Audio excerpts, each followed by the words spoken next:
to your papa. This is the Situation Room, the only way to start your day. As we are dealing with the hardware. I like that, addressing the software. You guys, you are dealing with the software. I like that. That's very interesting. Because both the software and the hardware must be in sync. This is true. If we are determined to make Mr. William Ruto a one-term, because that is the ultimate sacred goal and sacrosanct goal, that this country must be rescued from the William Ruto. Okay, that's interesting. And I don't doubt that in the course of this conversation, that's going to come out. And that it would be difficult for us to separate the two. Oh, you can't separate. We can't, Yeah. Before we get into that, Dennis has taken us to Botswana this week. All right. Botswana is one of the countries I think we could mirror with.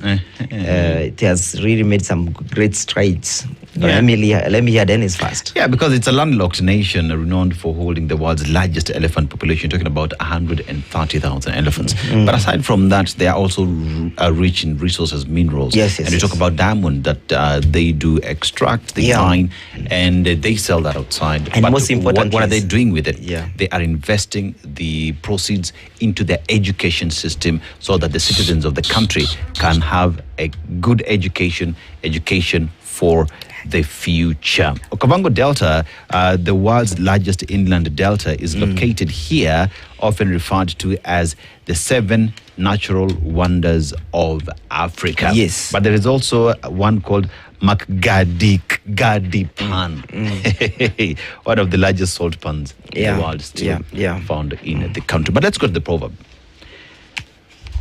A child can pass through a lion's hole. A child can pass through a lion's hole. How would you interpret that? A child can pass a lion's hole. Through a lion's hole. Wow, that's one of the hardest proverbs I have come across. I said the same thing this morning. Think about it for a minute. Don't overthink it.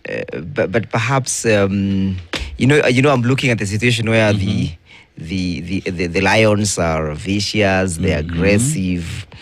And the child is there, but perhaps because of his innocence, the lions consider the biblical provision that's only the children that shall see the kingdom of heaven, and therefore it is rescued. Perhaps that would be my interpretation. Yeah. You know, you could also look at the biblical saying when Joseph was thrown into the den of lions. Yes. But then again, if you bring it closer home, now you think of a child, right? Yeah. So let's look at Kenya as a child, going through a lot. But despite the challenges, there is hope. And this child will grow. Absolutely. And become someone important. And most importantly, with the proverb having come from Botswana and considering that Botswana is one of the countries, it's a people who have determined to change their course. The den of lions or lion can even be the garment of the day, how it is dealing and addressing the plight of the people. And therefore, the people determined to make sure that they overcome the challenge that is being posed to them by government. The proverb is therefore meant to encourage us to keep on keeping on and not to lose hope. And most importantly, by borrowing leave from Botswana, what it was, and what it is today, when the people made up their mind to change their course. See? Not difficult. Absolutely. Exactly. Thank you. You did it really well, actually. Thank you so much. Well, thank you for sharing that insight. So, I mean, it's been interesting. The IEBC, of course, went through their first test during the by-election that happened last year in October, into November, rather, I beg your pardon. And then, after that, we heard a number of things. Most recently, the bigger one was that the IEBC was not going to be able to handle boundary reviews because of timing, and said that one we're not going to deal with it now. We'll deal with it later. And then after that, we saw that opposition leaders met with the IEBC just this week. Last week, I beg your pardon. And then yesterday, boom. The CEO of the IEBC then. We don't know. We are not sure. Has he resigned? Was he asked to leave? Now, the overall question, before we get into some of the nitty-gritty, because we saw that you came out on X yesterday and said, I'm going to defend you, Marjan, through and through. No, I was not to defend Marjan. Who are you defending? I am defending the people of Kenya. People of Kenya. Yes. Oh, okay. Yes. So let's before we get into that, What does this say then? If we're looking at an IEBC a year to an election, who's just gotten rid of their CEO? Marjan has not just like things have just happened and he has been occasioned to leave. It has been accumulation of so many things, and we might want to understand that he started backing our elections in 2017. You remember that 2017 was an election that was repeated as a result of bungling the elections. Remember, before the commissioners are, the secretariat is. Yes. The secretariat is the driving engine of the commission. So if you have a rotten secretariat, you cannot expect the commission itself to deliver a free, credible, secure, and verifiable and accountable election. So the commission is as good as the secretariat, and the secretariat is as good as the commission. So if anyone in, garbage out.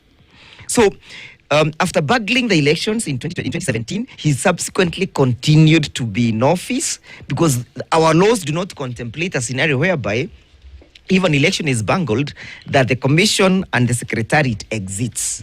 Okay. So because of the circumstances existing, the law does not contemplate a situation whereby you can have a replacement of either the commission or the secretariat for the subsequent elections. It only contemplates a scenario whereby one sits in office until his or her term expires. But there are no consequences being undertaken when somebody bungles the elections. Ordinarily, it would be expected, and the IBC Act has provided for the same, and the Constitution has provided for the same, that Parliament would take actions in its oversight role to ensure that a person who bungles the elections, actions are taken against him or her, or rather he or she is held accountable. But because of the mutilation of our parliamentary processes and the inability of Parliament to oversight, you realize that they continue to exist in office. Because commissioners can only be removed from office by Parliament. So because of the ineptness of our institutions, you realize that other subsequent constitutional institutions that are supposed to crystallize our democracy are not being able to respond to that call. Because the institution that's supposed to hold them to account is also inept. That's how we ended up having Chebukati in office, even after suspicion that he had bungled the 2022 elections. Okay. And so it is even for the secretariat and the persons working therein, that they ought to be held to account. But because of the political manipulations and political maneuvers, ordinarily these people get away with it. So accusations have been there cumulatively, coming all the way to the NADCO report. One of the recommendations of the NADCO report, and His Excellency Kalonzo Musyoka was able to expound on this ably before the commissioners, was that Marjan must exit office. Okay. As a consequence of his involvement in bungling the elections of 2022. Okay. But Kenyans have no culture of owning up to a problem and taking up responsibility of an issue. So he kept in office. New commissioners came. Fortunately, we were able to learn that while the commissioners were absent, and while Kenya was waiting to fill those positions of the commissioners, Mr. Marjan was intermeddling with the processes of the commission. How do you know this? Well, something like procurement, you can't hide. And he was intermeddling to the extent that he was executing the functions that are exclusively the preserve of the commissioners. And it was a scheme that was being operationalized to assist the regime in rigging the 2027 Which functions elections. Are these? Yes. Which functions are these you're talking about? Sorry? Which functions are these that were one of the functions that he commission? did was to operationalize the procurements. And most importantly, the procurement of the election technology. So what we did when we learned about this, that he had intermeddled and he had acted outrageously to the functions of the secretariat, I wrote a letter to him. I was instructed by the United Opposition, led by Wiper Patriotic Front, PLP, People's Liberation Party, Jubilee, led by Fred Matiang'i. I was instructed by DAPK, led by Eugene Wamalwa. I was instructed by DAP, led by Justin Muturi, and equally instructed by DCP, led by Rigathi Gachagua. Okay. So on the 12th of September last year, I did write a very comprehensive letter seeking for information under Article 37 and Section 4, 5, and 6 and 8 of the Access to Information Act, seeking to know whether when the new commissioners came in office, they were able to know or they were able to learn that Mr. Marjan had interfered and crossed over to executing functions that were preserved for the commission. One of the things that I sought to know was whether the commissioners conducted a due diligence to understand to the extent to which Marjan had interfered with the processes of the commission. I cited 2 cases. One of the cases that I cited was the procurement of Smartmatic International company. The framework agreement had expired. But in the absence of the commissioners, Mr. Marjan went ahead to extend that agreement and that contract. You might want to ask yourself why it is important for us to understand. Number 2, the other question I sought was the status of the voters register. And my inquiry was meant to understand how was the commission preparing to deal with the voters register. Yeah. Do you remember during the funeral of a certain captain, I forget his name, Dr. S.K. Macharia raised the question of the integrity of the voters register. In a very comprehensive way, Dr. S.K. Macharia of Royal Media raised that issue. Now, we wanted to know to what extent or how many times can a voters register be audited, and can this audit interfere or affect the integrity of the register? And how many times must it be registered so as to retain its original form and status? Because you understand, if something suffers many amendments or many audits, it changes its character, its status, it's basically meant to change. Of course, it changes. If they say if something is whole and you alter it even in the slightest part, the thing ceases to be whole. Absolutely. But was there any kind of objection to that which you laid by Marjan himself? Marjan did not reply to my letter. Okay. Yeah. He replied to my letter via his letter dated the 12th of November last year, indicating that the information that I was seeking was confidential. To whom? He could not give us that information because he alleged that the information was confidential. Should that information be confidential that has something to do with the general election? Absolutely. Marjan said it was confidential. So one of the things that he said was confidential was the minutes of the commission that we were seeking to understand whether the commission conducted due diligence. Because when you get into a new house, you don't just walk in. The commissioners were out, the secretariat was functioning. So it was important for the commissioners to address themselves as to the circumstances in which they find themselves, whether there was interference, intermeddling, whether the secretariat acted ultra-vires to the constitution and to the law. But Marjan declined to give that information. And mark you, that letter was never even brought to the attention of the commissioners by Marjan. It was never brought to their attention. I'm sorry. So there was a letter that had such grave importance here that was asking him to, explain at the very least certain issues that were quite contentious as concerns the general election results. He declined to answer, but then went on to give information about something for which you had not brought up. And he said, and then refused to also share the information which was necessary with the rest of the commission. I doubt whether it was ever brought the attention of the commissioners. Because that day the commissioners looked actually perplexed the day we went for a meeting. So the day you went for the meeting last week? Yes, fast forward. All right. Okay. Fast forward. When he declined to give us this information, I filed a constitutional petition in the High Court seeking for that particular information. But I also had sat down with the principals, and I had sat down with the Honorable Eugene Wamalwa, and I told him it is important for us. I advised him it's important for us to have a direct engagement with the IEBC. Of course, he escalated that advice to the principals, and the principals filed in favor of the advice, and that's why we subsequently went to meet the IEBC. Okay. Yeah. So, then one asks the question. Yes.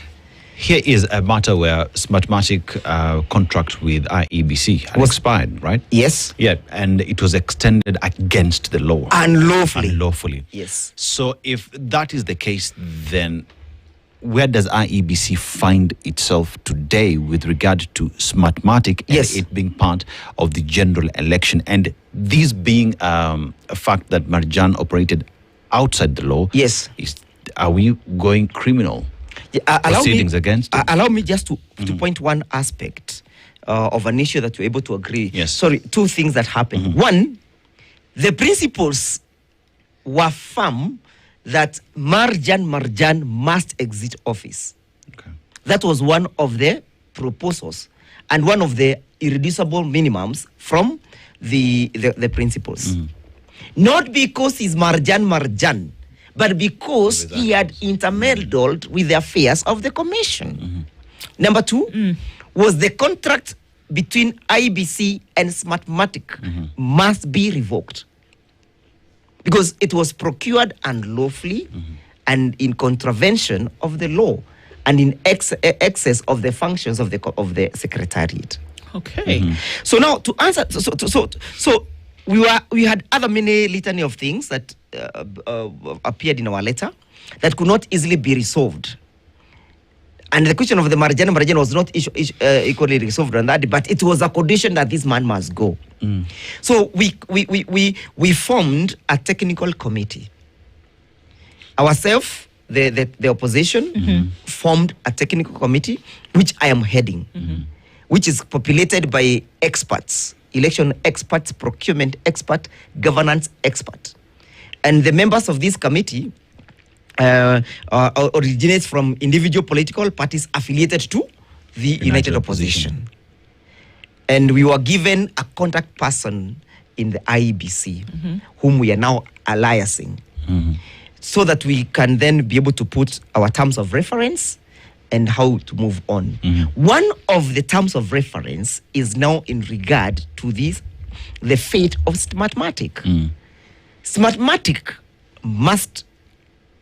the contract between IEBC and Smartmatic must be resolved. Okay. Must be revoked. Before we go to Smartmatic, because it's actually a very important cog in this whole wheel, let's go just to this Marjan issue. So the principals of the opposition have a meeting with IEBC. Yes, and I was present. And you were present. Yes, and as a lawyer. And one of the demands that you make is that Marjan, in his position as CEO, must go. Yeah. And a week later he goes. A week later he goes. Are we saying that this was as a result of direct intervention by the principals of the opposition to have him go? Absolutely. It is the pressure that the United Opposition has applied us against that particular institution that we can now be able to see the results. Otherwise, before the principals went to IEBC, why was Marjan still in office? It is as a consequence of that pressure. Is as a consequence of that demand. And by the way, the commissioners indicated to us that they understand the importance of the works that lays ahead of them. They indicated that they live in this country, that they understand the consequence of burgling in the election. They said this. Yes, and of course, the principals, led by His Excellency Kalonzo Musyoka and the lead negotiator, Her Excellency Martha Karua, were clear that we have no confidence with you, the commissioners and the IBC, and largely we perceive you as a William Ruto commission. That was laid bare. And the subsequent principles who submitted therein after, be it His Excellency Rigathi Gachagua, be it His Excellency Fred Matiang'i, be it His Excellency Justin Muturi, they subsequently, and even His Excellency Eugene Wamalwa, they subsequently pressed on that issue. When I was granted an opportunity to address the commission, I told them, we are here and making these demands. And these demands are not being made as a threat, but as a constitutional obligation that rests on our shoulders and equally rests on the shoulders of this commission, to make sure that our democracy is protected, that our rule of law is upheld, and that an election conforms to the dictates of the constitution and the law. And we told them, and I told them clearly, that Kenyans are not ready to accept the swearing in of a president whose election is questionable, and whose election does not square out to the law. We shall resist that process. Wakili, if what you're saying is the case here, that essentially what we're saying is that the IEBC has acquiesced to the possibility that there was a problem in the process of the election of 2022. Yes. But the way that is going to be dealt with is that they're going to give Marjan the sack, and that seems to be enough. No, it seems like there's a lot more serious issues here. Absolutely. That you're saying that the CEO of the IEBC during a previous election meddled with issues that essentially resulted in the cancellation of the election. Well, it didn't in this case. 2022. In 2022, there's a sitting president as a result of that election. So you're saying that what they've done, they said, okay, we see there could have been a problem here. What we're going to do is give him the sack. But then, what else do you want us to do? Yeah. It seems like a very kiddie finger way of dealing with things. No, it's not kiddie fingers. Because after this, we are going to go for Marjan.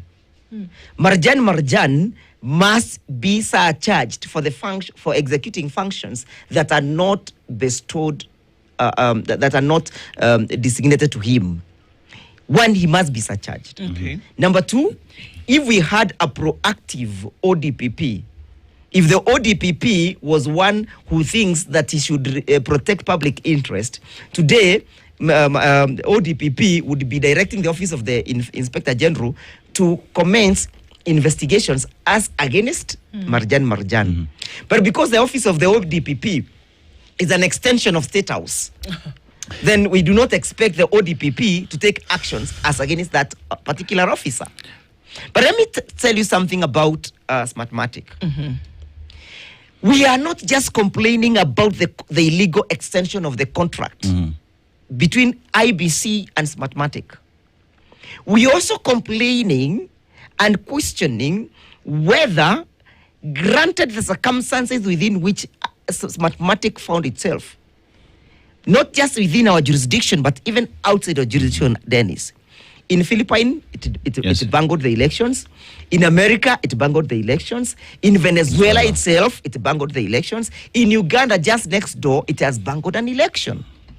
So Smartmatic technology is an existential threat to our democracy and to the very existence of a state.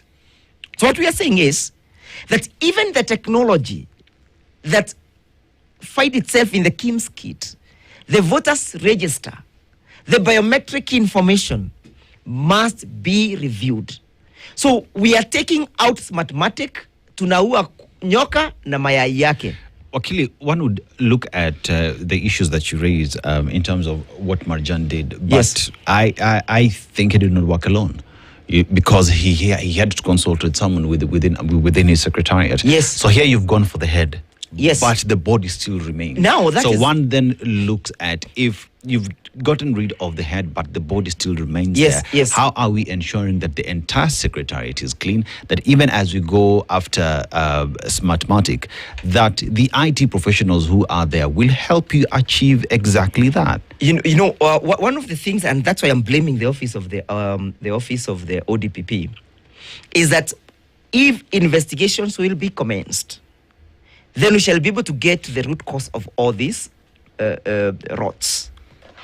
But I doubt whether the office of the ODPP has the capacity and the wherewithal to recommend the prosecution of Marjan. They do have the capacity and the wherewithal. They don't have the capacity. They do have. The capacity is not the human resource. Do they have the capacity? The capacity, or do they lack the goodwill? They to then be have able no to move capacity.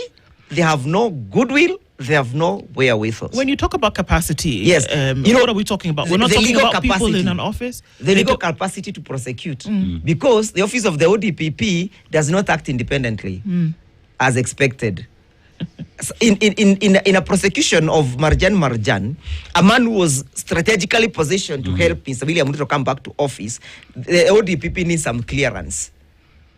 And I can say that with facing Mr. Igonga. He needs to be cleared by the man who appointed him for him to prosecute Marjan, who is an agent or who was an agent of Mr. William Ruto. But let me go back, Dennis, slightly to mathematics once more. What does this mean? This means that we have to redo our voters register. Because the technology that will be deployed cannot be allowed to be contaminated by the mathematic technology. We cannot then be seeing that mathematic technology bungled elections in Venezuela, and all what they provide is the same what they provided in Venezuela, what they provided in Uganda, what they provided in Philippines is what they provided for us in this country. And if it is not working elsewhere in other jurisdictions, why should we retain the voters register?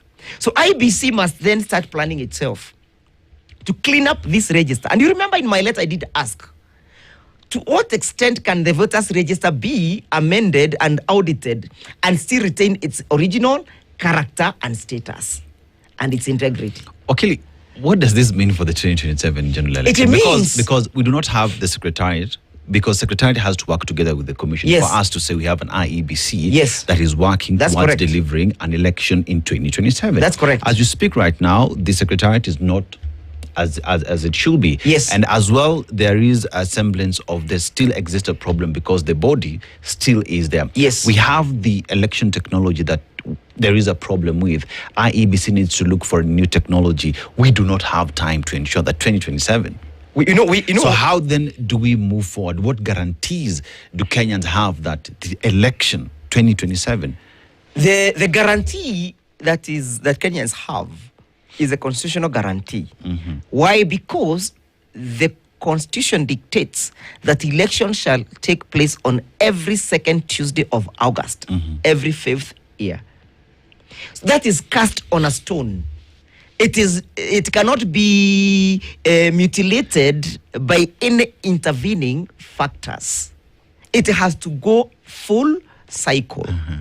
So what we are telling the IBC is, the quicker you get rid of mathematics and its technology, and the quicker we agree we have a problem with this mathematics and its technology, the quicker we shall start sourcing for a better service provider, so that then subsequently the register that currently exists can be declared as duly contaminated by the processes of the mathematics and initiate the recruitment of new voters. Okay. Yeah. You know what you're asking for? Yes. Is you're essentially saying, let's start this thing all over again. Because you're saying that if an element entered the room that was going to sully this thing and that person has been sacked, then you have to ask questions about every other process that he oversaw. Yes. And you're essentially saying this voters register, whether you want people to start registering again, whether you want, because the system that he allowed to get in already has some commas. Now, before you answer that question, let's go into that and ask ourselves why in Venezuela, they refused to use this technology. Other countries that have refused to use it. Then why would Kenya then say this is the best option to use for its electoral system? Absolutely. And I can see, and because I remember I told you guys are addressing the software. That is a fundamental question addressing the software of this country. Why should we retain a technology that has failed elsewhere? If we are serious we want to sustain our democracy. And we want to sustain the very fabric of our country. And the very fabric of our country is directly affected by the elections. Then we must redo the entire process of the election. Then we must do an entire audit. The audit does not just say that so-and-so leave. Contract XYZ be revoked. We must also go to ask ourselves, what is the impact of that contract vis-a-vis our electoral processes? So that then we are able to guarantee that on come 8th of August every second year, Tuesday, we will be able to have a free, fair, credible, and verifiable election. There's something happening here, Wakili. And I'm going to go back to the fact that if we're going to link the meeting that was had last week with then this development yesterday that the IEBC is essentially, I mean, potatoes, sacked him, resigned, whatever the case may be, he's not there anymore. And the commission had a direct involvement in that situation, whether it was a sacking, whether it was a resignation, whatever the case may be. And if we're going to connect the two, we're essentially also saying that to a certain degree, the commission, which is the center, the commissioners, which are at the center of this, have agreed that there's something that went wrong. Absolutely. Is that what we're saying? Yes, You've that's agreed what I'm that there's saying. something that's gone wrong. Yeah, even the commission itself has appreciated that a contract was extended in the absentia.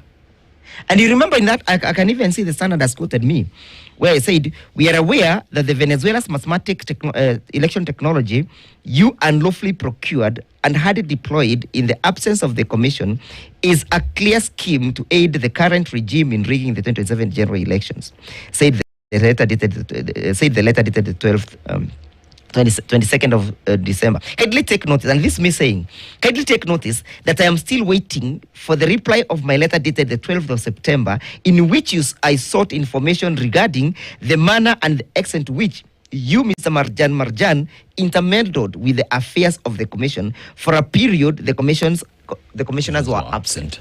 So they are aware. And they also understand that going forward with an election such as this one, which is already glaring, the consequence of this election is that it is going to destabilize the country. Because Kenyans, again I said, will not accept the swearing in of a president whose election has been rigged. And again I say this is not a threat. It's a constitutional obligation and a constitutional imperative and duty for Kenyans to defend their democracy by resisting the swearing in of any president, be it from the opposition or be it Kasongo, who has rigged an election. It's an imperative, it's a duty, it's a sacrosanct and sacred duty that Kenyans must take and own up to themselves. Wakili, you know what this new development says? Yes. If Kenya procured a system that is flawed, that has failed somewhere else, and you look at the processes that even do exist, that Kenyans are left asking themselves the question, has every election handled by using smartmatic technology not been truthful, fair, verifiable, as per the law? Yes. That means everyone who's in office today is questionable. You know, and one then even ponders and goes further and asks the question, at the time when all these were happening, like Ndu was asking, why would anyone go to procure something that has failed elsewhere? And the answer that Aseto is left with is, people intentionally knew what they were doing. Yes. That even with Marjan extending these against the law, yet he knows, because IEBC has a battery of lawyers who would advise. But why would one go against the provisions of the law and do as he wishes simply because commissioners are not there? It's intention to ensure that elections are not held as per the law. Absolutely. And you know, if you guys listen to what the Attorney General Emeritus Muturi said, he said that he is aware that Kamago has been seen with Marjan. Marjan has been seen in State House, and Marjan has been seen in the presence of Kamago in State House. And this is a former Attorney General speaking. You have no reason to doubt him, because he cannot just be saying for the sake of it. So you can see a well-orchestrated scheme to steal and to rig this election. Who is Jose Camargo? Jose Camargo is a person that we brought before the Supreme Court, and the Supreme Court said this is hogwash. This is hot air. But you can see the events are recurring. You know, Mr. William Ruto understands that he cannot win these elections free, fair, and square. He had to come up with the mechanisms of trying to steal the elections. Lakini sasa tumemkamata, tumemshika. He is going to go home courtesy of a vote. 1 vote, 2 votes, 3 million votes, 5 million votes, 10 million votes, 11 million votes, 12 million votes cast, or 13 million votes cast as against him. I heard him pride himself that he is going to win with 3 million votes. But when I skim through and ask myself, where is these 3 million votes coming from? His allegation his justification is that now he's with ODM and he's going to win this election because he's currently in bed with ODM. But you can see that the wars in ODM and the struggle that is currently existing of some individuals wanting to disentangle themselves from the capture that William Ruto has done to ODM, and others feeling that they need to be there. And by the way, if you listen to the justification that that the so-called party leader, because I understand from what I heard Sifuna say that the party leader is determined by the National Delegate Conference in accordance to the ODM constitution. It therefore means that currently there is no party leader for ODM until the delegate conference system is convened. But they are saying, oh, Raila left us in broad-based government. I advise them to let His Excellency Raila Odinga rest and rest in peace. And Raila Odinga did not go with the ability and the capacity of ODM to make decisions. So they cannot say, because Raila left us in ODM, we'll continue staying there because that was his wish. He left and said that the party should make up its decisions and its mind and be let free to make a decision. So this justification of trying to invoke the spirit of a person who has departed to instill fear for people not to be able to think and manipulate them in a sense that, oh, Raila said we cannot leave. You know, it's a way of trying to justify their existence and their continuous association with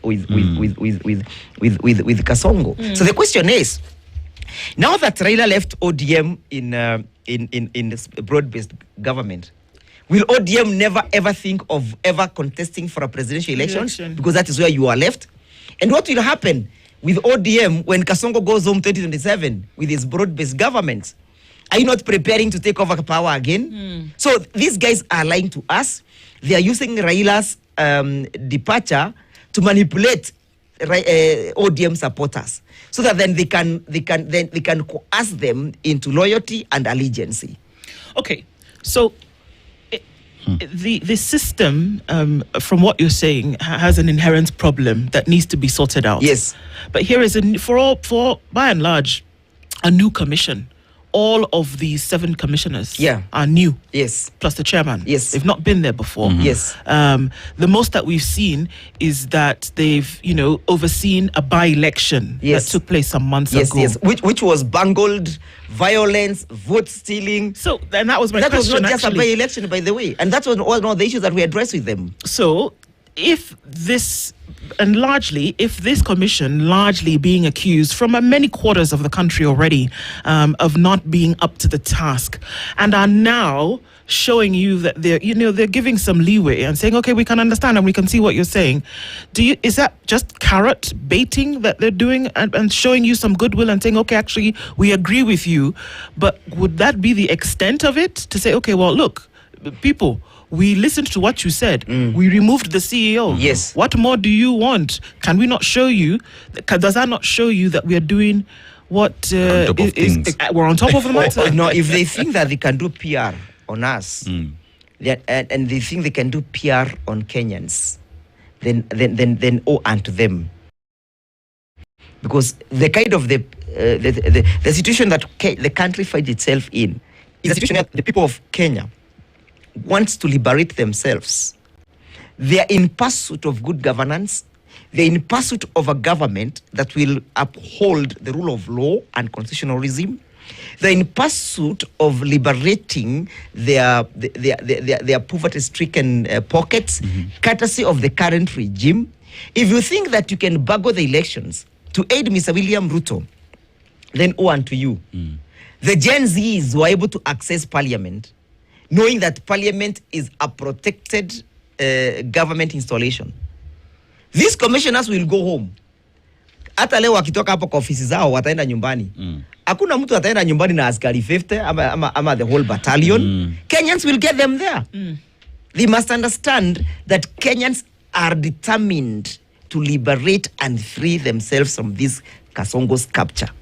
So if the commissioners think that they can do PR on Kenyans so that they can create an opportunity for them to, so they can attempt to create a cosmetic confidence among Kenyans and bungle the elections, then they should make sure that each of them construct a military barrack in their houses. Wakili, we find ourselves in a very interesting position right now because the election infrastructure pretty much is Kenyans are doubting whether it will deliver. Yeah. But as we find ourselves here, then IEBC has no option but to either replace it, audit, and find a solution to that. As individuals who went to IEBC and said, Marjan must go, and indeed Marjan has gone. Yes. Any timelines on when all these must be achieved? Are you having, in the technical committee, are you speaking with IEBC on pushing this further? We are yet to do our first meeting with the IEBC duly appointed technical committee. Today we'll be submitting the names of our members of the technical committee so that we can schedule a meeting when we can do our first initial meeting to lay down the terms of reference and the scope of the scope of our works and the scope of our engagements. That will equally mean that we'll also have to make a determination as to when we engage and when we terminate the engagements. Reason being, some of these things are very serious, that we need to create enough time for the commission to consider our positions, especially regarding the Smartmatic, because Smartmatic is a hallmark of our elections.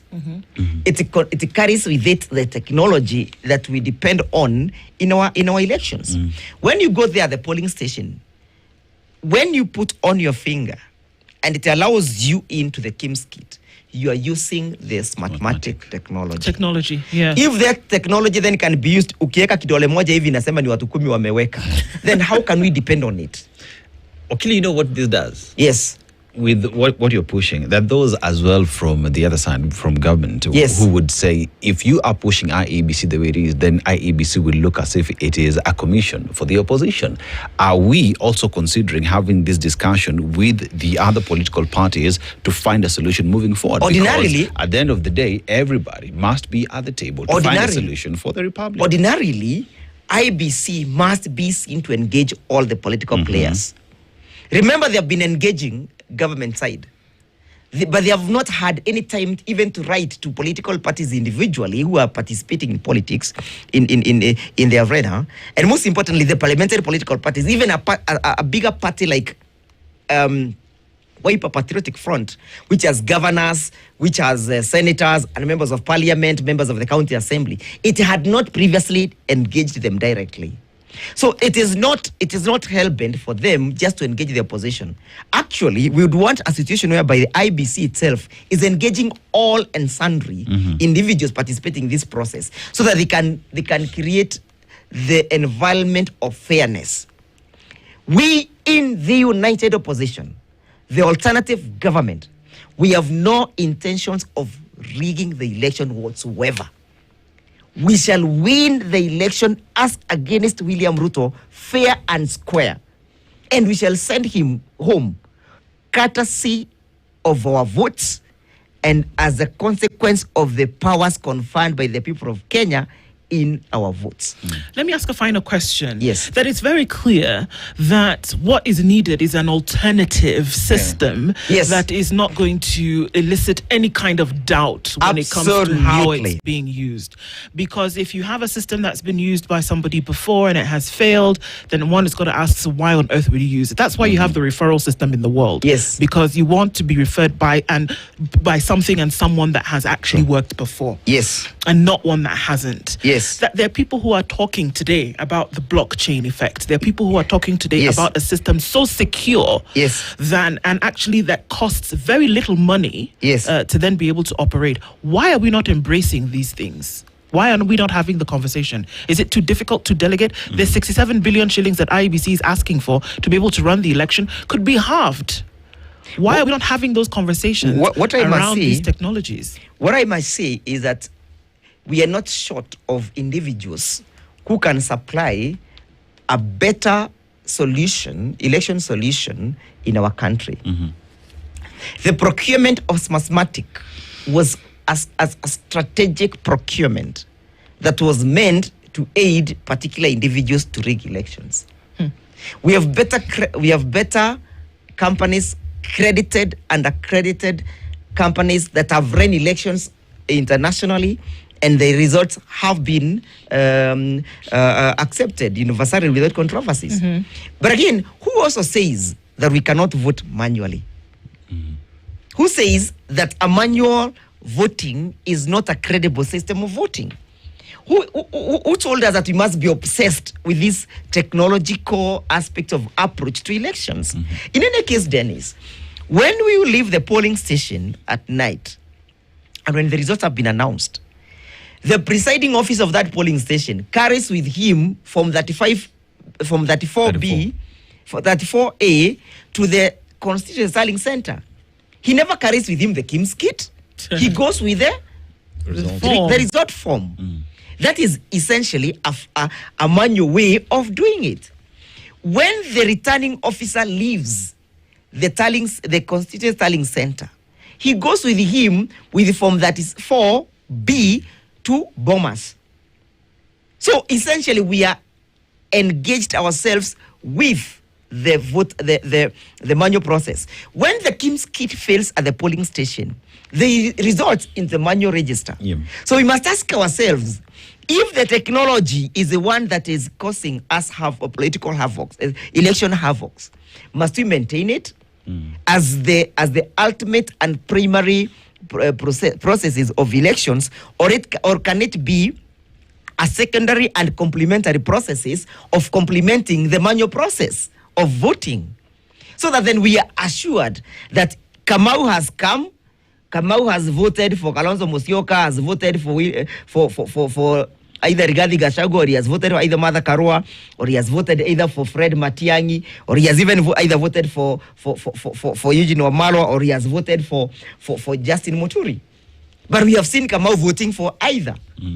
So we say, oh, there is Kosgei. Kosgei has voted for Martha Karua, or he has voted for Fred Matiang'i, or he has voted for Kalonzo Musyoka, or he has voted for Rigathi Gachagua. Because even Kosigeis will not vote for any other person. They will not vote for Kasongo, because they are as oppressed as we are. Indeed. So essentially, we are challenging the IBC. If indeed they were sworn in to protect, uphold, and respect the Constitution, the first thing they must announce to us after the exit of Marjan, one is, how are we going to recruit and fill that position? What quality and caliber of individuals do we need to fill that position? When are we filling that position? Number two, when are they dealing and telling Kenyans on the status of Smartmatic? Because we expect them to give a comprehensive statement of how they are going to undo what Marjan did when they were absent.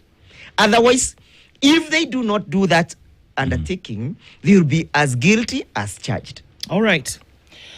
And it will be interesting to see, because from how you speak, this is something that you're not letting go, and it's we are not letting go. All right. We are not letting go. And that's why yesterday we said, we will be there for you, we will be with you, we will fight for you, and we are going to win for you. That is a bare minimum that is expected of any person who believes that the rule of law and constitutionalism should reign in this country. And the solution to our problems will not arise or emanate from anywhere else. It will emanate from the implementation of the rule of law and the constitution. If we follow the election act as dictated, Dennis, we'll not have a problem. If we follow the procurement act as dictated, where will the problem come from? Why didn't Marjan follow the procurement act? And this is where we end, that if you follow the law, you will actually not have an issue. Yes. No, if you follow the procedure in the way things are supposed to be, without adding or removing anything from it, you will not have to question yourself in terms of going forward. And don't add there. Tell Kenyans that the government that we are promising to them come 2027 is a government that will follow the rule of law and constitutionalism. And we do follow the rule of law and constitutionalism, we'll have solved 80% of your problems. Okay. Wakili Njiru Ndegwa has been here with us this morning. Thank you very much. Thank you so much. Some pertinent things, and be sure that folks are waiting for the next step. Yes. Thank you for being here this morning. It's 3 minutes past 8 o'clock. Good morning. More conversations continue after this. This is the Situation Room. Good morning. This is the Situation Room, the only way to start your day.